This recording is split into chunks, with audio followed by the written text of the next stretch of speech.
Thank you very much. I hope you all enjoyed the previous session.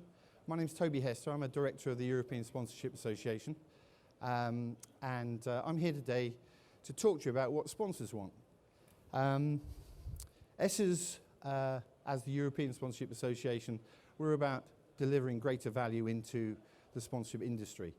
So what we're doing this morning, we've got 3 sessions that's going to help and hopefully add some value to what you can take away from the Soccerex conference. My background, well, I'm a failed footballer. As a kid I played at Portsmouth and Reading and was very bad, and at the age of 20 I was cleaning windows, which was probably the best thing that ever happened to me, because at the same time I was working in a pub and I got recruited to go and work for the local Renault dealer. And I got put into the sales because I've got a big mouth, put into the sales team, and I started getting sales training. I then worked for Ford Motor Company, became quite successful, more sales training, before waking up one day and thinking, not getting paid enough for selling all these cars. And then went to work for a big marketing organisation called GTE, selling advertising, big American conglomerate, and my boss is here actually, and learned about selling. Learned the hard way. Used to get beaten around the head if I did it wrong, pat on the back if I did it right. And again, woke up one day, picked up the yellow pages, thought I want to get back into sport, walked the streets of London and got a job in sponsorship. I knew nothing about marketing. So I learnt about marketing. I took myself off to night school, did a diploma, knew what the 4 Ps were, understood what a guy called Kohler stood for, what he did, etc., etc. And then very luckily, I got a career in sponsorship that took me into places like Coca-Cola, 10 years at T-Mobile, and 8 years at Castrol, who I've just left. So the majority of that sponsorship work was in football. In fact, my first football foray in sponsorship was in 1998 with the European Championships, with the England sponsorship by Treeball. So that's my background. Hopefully that makes me relevant to you. If it doesn't, it's going to be a tough presentation. So, that's the wrong slide. Anybody know what these are? These are dustbin liners that represent the 5,000 sponsorship requests I used to get every year at T-Mobile. 5,000 unsolicited requests. This is Rebecca, lovely Rebecca, charismatic, gorgeous. I employed Rebecca, not just to look lovely and charismatic, but to actually answer all of these requests. If Rebecca had worked for me for the 17 years that I worked for Castrol and for T-Mobile, she'd have answered 80,000 sponsorship requests. How many of those requests do you think turned into revenue for the rights holder? 0. Not one of those 80,000 requests turned into a penny going to a rights holder. 40% of those 80,000 requests came from football organisations.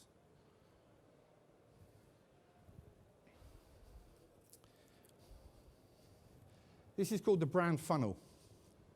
And those of you that are traditional marketeers will understand this.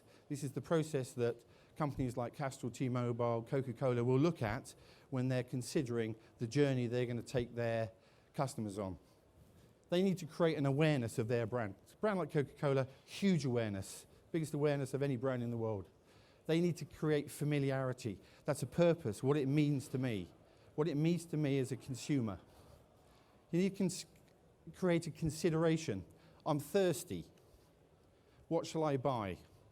I've got 15 fizzy drinks in front of me. I'm going to choose Coca-Cola because I'm familiar with them and I'm also very aware of them and they mean something to me. So I make my purchase. And you know what? If I like that taste and that fizz in the back of my throat, I'll become loyal and I'll buy it time and time again. In the way that brands are approaching sponsors, you're skipping a couple of steps. If you're Manchester United, I use Manchester United as an example. If you're Manchester United, we're all aware of you, but you're just writing to me saying, sponsor my shirt. What's the familiarity? Familiarity, there's very little familiarity. There's very little consideration of what it means to me, a brand, if I want to buy a sponsorship. So it's about relevance.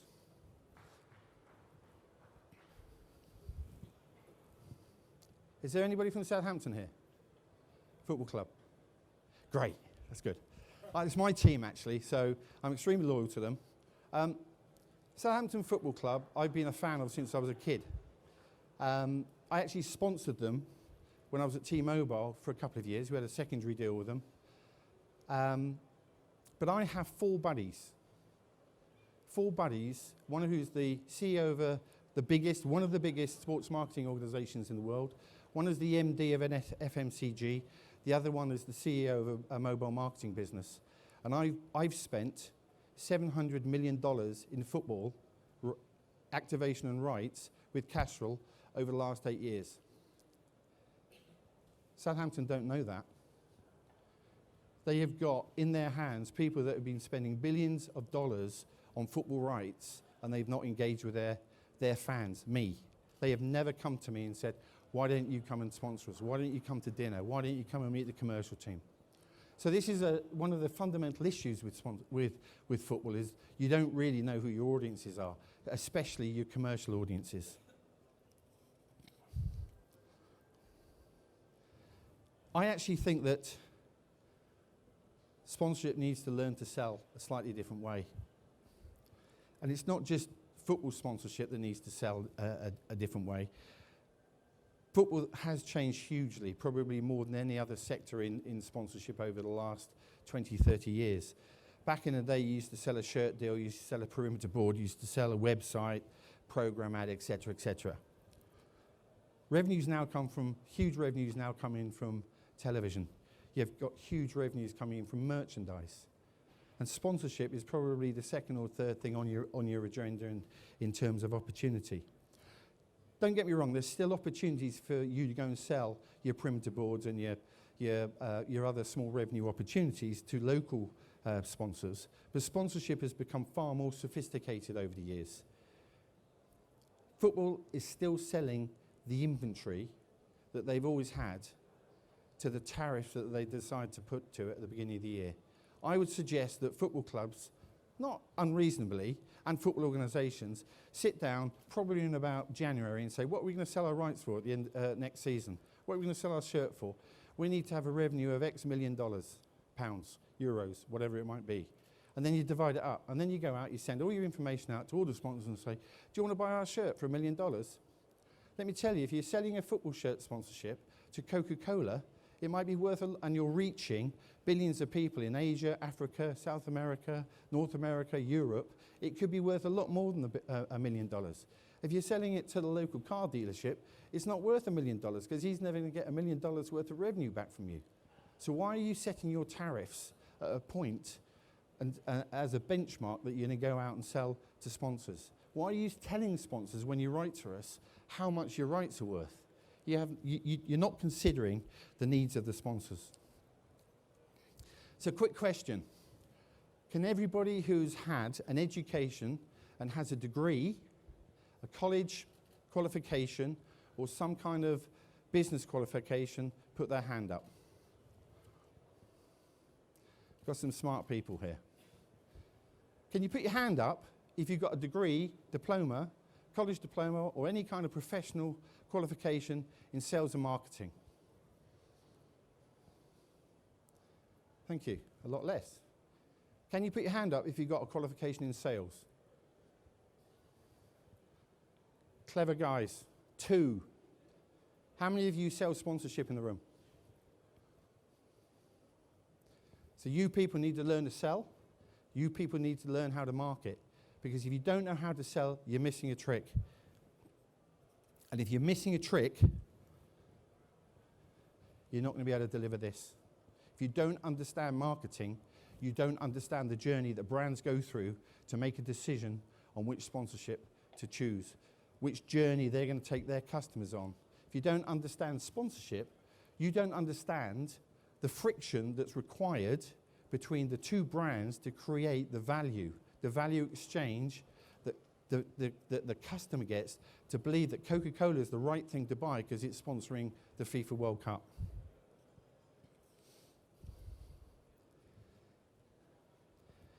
So I'd like you to think about solutions. Don't think about selling your rights for $1 million or for £100,000 or for $10 million. Don't think about that. Think about what sponsorship is. Think about the value that you can bring to a sponsor through delivering an audience and having that brand friction. If you're not a brand, you're not going to create the friction. You're faceless. And unfortunately, and I know this firsthand, there are not many brands in football. There are logos. There are 11 players that go out. There's a guy called Mourinho. There's a guy called Ferguson. There's a guy called Ranieri. But there's a guy called Messi. But there's no brand in football that is being sold as a brand at the moment. Not in the way that a corporate business, blue chip business, would actually consider. Red Bull. Red Bull is a brand. It tells a story. Football clubs, football organisations could be a brand that tells a story. They don't tell stories. Red Bull take talented people with goals, with ambition. They support them. They give them a stage, and they realise their dreams. They own that story. They then tell that story to their customers. What's the story you tell to your customers? As a football club, as a league, as a community programme, what's the story that you tell? La Liga yesterday, in the first 5 minutes of the La Liga presentation, I see you guys are there, the first 5 minutes of the presentation, I wrote down, yeah, but what's the story? And I was like ready to ask the question. They answered the question. They have a story. They're becoming a brand. The Premier League has a story. Not particularly well spoken, but they have a story. The heritage of football in the UK, the development of football, the great players that they have. They have a bit of a story. They don't play it very well. And that's where La Liga can actually overtake the Premier League. I recently did a bit of market research, and for those guys that I did the market research on, I apologise. I went and saw 5 football clubs and football organisations. Each of them presented $10 million plus properties to me. They were quite interesting. They're pretty creative. All of them had researched my brand. They'd put the logo on the kit or the branding, the advertising, the bus, whatever they wanted to sell to me. And some of them had actually made an assumption of what my objectives are. That's not difficult. You know, sponsorship's about increasing awareness, and it's about selling stuff. That's what sponsorship needs to deliver. The critical thing that these 5 football organisations didn't do, in their fantastic presentations, in their wonderful offices, they didn't give me any data. They didn't give me any insight. They didn't actually prove to me that if I sponsored that football organisation, what it would do for my business. This comes back to what I was saying. If you're not a salesman, if you're not a marketeer, and you don't understand the needs of a sponsor, how the hell are you going to sell $10 million, $50 million worth of FIFA or UEFA assets? You're not, are you? Or you're going to hope that the CEO or the MD is a football fan. When I was at Castrol, we used to have a CEO who was a huge Sunderland fan.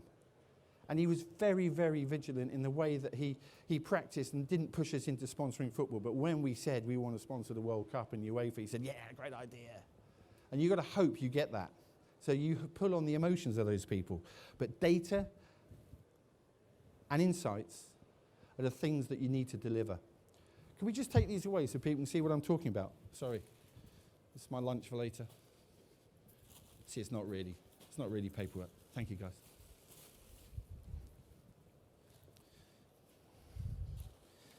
And data is as relevant to when you're selling an international sponsorship or whether you're selling a local sponsorship. If you're selling a local sponsorship to, let's say, a regional car firm, they still want to know the number of people that are driving Fords, if they're a Ford dealership. They still want to know the age group, the purchasers. They still want to know how many women to men. They want to know the basic detail. They want to know that. If you're FIFA and you're going to present to Coca-Cola or to Castrol, we want to know who you're reaching in each territory, what the buying trends are. In Castrol, we used to call it the car park. How many cars are being driven in Asia? How many motorbikes are being driven in Asia? What's the opportunity? Who are the partners that you've got, and what are their opportunity? Continental, big partner of FIFA. You know, we tried to work with those guys, and it was a great opportunity for us. So data is a very, very important piece of element of your sales pitch. And don't send it to us in one of those things. Don't just send us a big file and say, come and sponsor Barcelona or La Liga and say, this is the people that we're going to reach, and here's a file, download that and read that and learn all about us. Don't do that.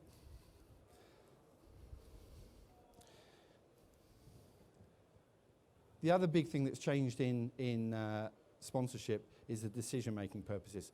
I hope this bores you, because this is why I've actually left corporate life.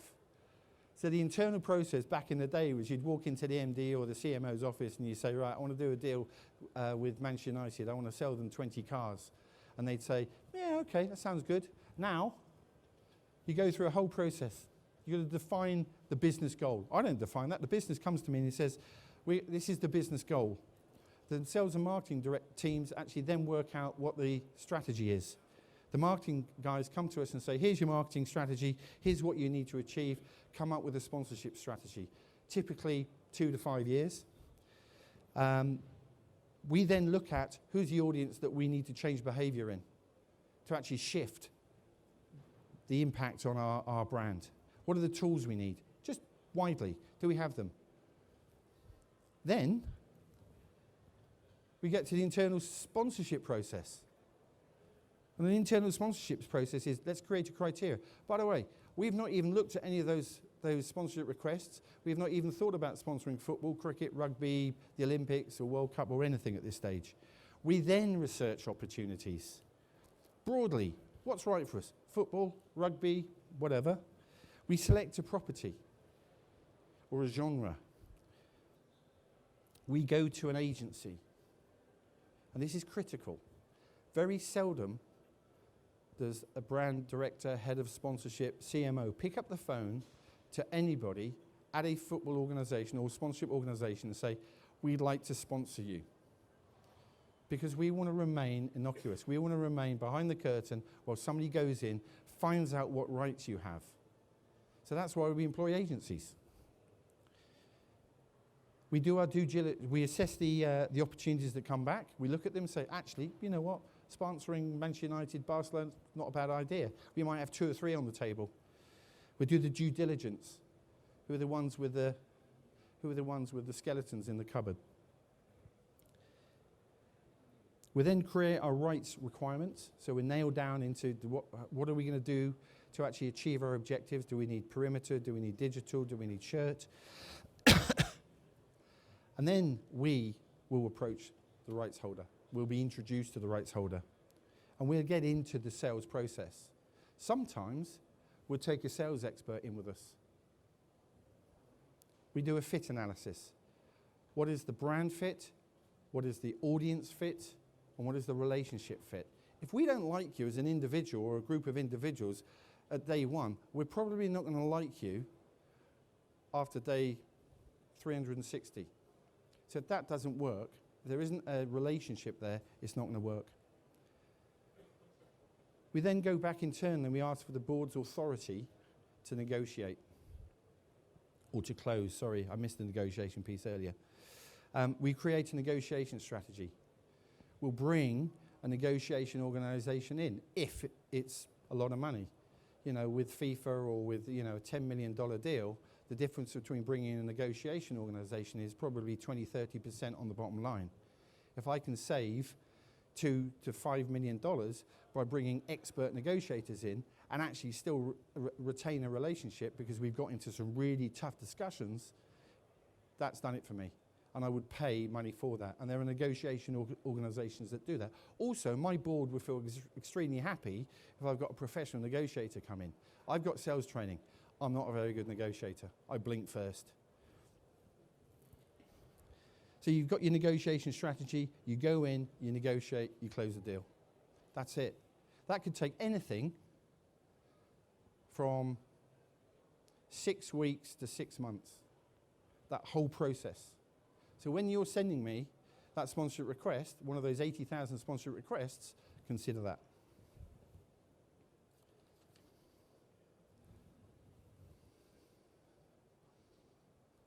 I think there's a number of ways to selling. There's 3 approaches. This is the approach that many rights holders have got at the moment. You go direct to the brand.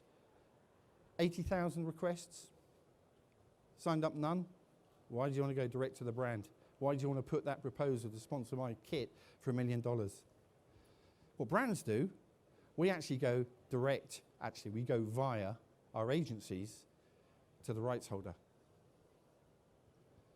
That's great, but that doesn't solve the problem for you, because that puts all the control in the sponsor's court. What you need to do is you need to create a relationship.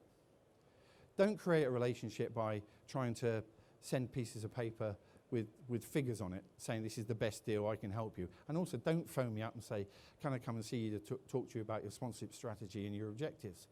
I wouldn't come to you as a football club and say, tell me what your player acquisition program plan is for next year. I wouldn't come to you and say how much money you got in your bank. You're never going to get that information. You're only actually going to get a bit of that information if we sign a deal with you. So create a relationship, and this is really, really fundamental, because the relationships that you create can be long-lasting. I've got a buddy. He's in the room. He has done deals with the same guy when he was a commercial director at Orange, at Motorola, and now Microsoft. And he's done 3 deals, multi-million-pound deals. Actually, he's done numerous deals with the same guy because he's got a great relationship with him. He goes out and plays golf with him. Create a relationship that's long-lasting. You may not sign them up. A lot of you will move around. You know, if you're the commercial director of a football club today, or if you're an agency salesperson today, you're going to be moving on in 4 or 5 years. Take your little black book with you. The same guy has got a black book of 100 names. 100 names that he can phone up because he's created, he's networked with, he's PR'd himself to these people. He's got a little black book of 100 names of brands that he can pick up the phone and speak to. He's got 20 names that he sells to every 3 years. $100,000 deals every 3 years. That's $2 million straight away, because he's really good mates with 20 people that buy his services. And you do that through PR. You do that by creating awareness. I'm just going to flick back to that slide. You do it by creating awareness. You do it by creating a story about yourself, about your brand that makes me interested. You do it by sending me a newsletter. Sponsorship agencies are really good at sending newsletters, telling me what's going on, telling me Rugby World Cup's going on, that Samsung have got this great ad campaign, blah, blah, blah, blah, blah. I think that sponsorship agency is quite cool. And I might get 20 or 30 of those newsletters. It's my job to read those. If La Liga sent me a newsletter every quarter saying this is what's happening, this is the brand story that we're telling to you, these are the success points, I'm interested. You know what? Because I'm a football man. I'm a sponsorship man. I want to know what's working, what isn't working. I want to know what digital activations are working. I want to know what's new in mobile apps and how people are exploiting that stuff. We're never going to get bored of that stuff. We will read that stuff. We'll read that stuff instead of watching Coronation Street or Match of the Day, because that's what we're interested in. So create a relationship. Be creative. I've lost my place now. That's blowing me, isn't it?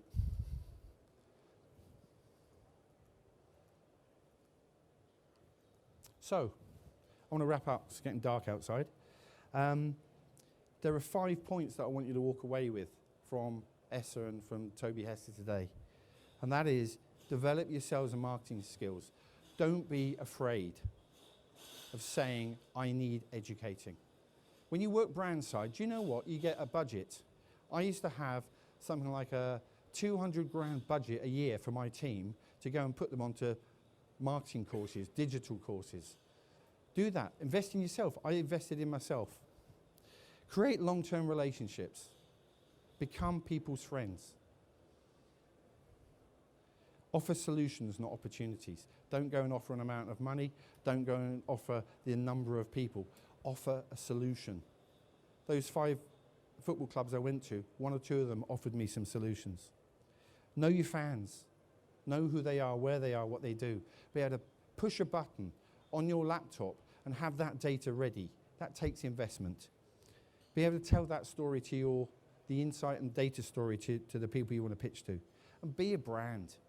Stand for something. Just don't be another football organisation with a logo and a bunch of people that sing your song on the terraces every week. Absolutely stand for something. When Barcelona put UNICEF on their shirt, they stood for something. When the Ajax team walked out last Mother's Day with their mothers, they stood for something. They had values that they wanted to demonstrate. Have values in your business, whether you're an agency, whether you're a consultant, or whether you're a football organisation. Stand for something, because people buy values, they buy stories. And that's it. So, as I said, I'm a director of the European Sponsorship Association. We are developing some workshops. One of the workshop series that we're developing is how to sell sponsorship. So if you're interested in that, I put my personal email on there at the moment because I've just left Castro, I'm on gardening leave, and we're just about to jump into this big workshop program. Please take my personal email. If you want more information, if you want to be my friend, because I might buy sponsorship in the future, I'm happy for you to do that, but don't send me all this crap that I've been receiving. And poor Rebecca, she's now a legal consultant. She's out of marketing. So with that, I'd like to say thank you. We've got a Q&A session coming up in a minute. I would like to invite Andy Westlake to the stage. Hopefully he's not asleep in there. Andy Westlake's there. Andy Westlake's co-director of mine, of the European Sponsorship Association.